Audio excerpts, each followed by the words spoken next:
Quand on regarde l'histoire du canton, eh bien, on s'aperçoit en fait qu'il y a des grands cycles qui reviennent, mais on ne sait pas les quantifier en temps, mais qui nous montrent qu'il y a récurrence des tremblements de terre avec le temps. Donc il faut se préparer pour un prochain tremblement de terre. On ne sait pas le prédire, mais on sait se préparer. Tous les emplacements des totems ont été choisis par rapport au thème du totem. Ici, vous avez justement le risque, l'étude du risque et le calcul du risque.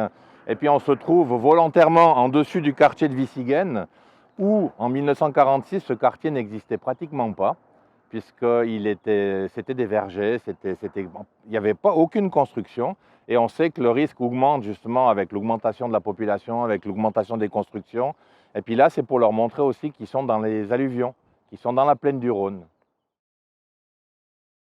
Mon totem préféré par rapport à la réalisation et puis par rapport au jeu, c'est celui du sismomètre, puisque les gens peuvent voir vraiment le principe de fonctionnement d'un sismomètre par rapport à la Terre et ils peuvent le jouer, ils peuvent vraiment le manipuler.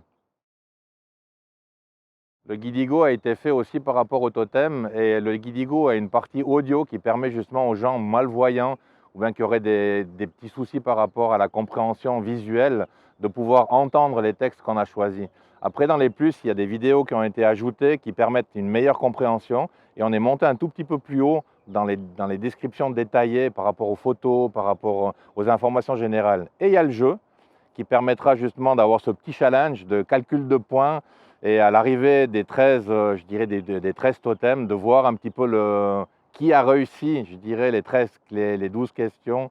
Et puis ça peut être aussi un petit supplément d'interaction au sein des classes et par rapport aux professeurs pour se faire un petit classement en interne chez eux et puis de jouer là-dessus, quoi.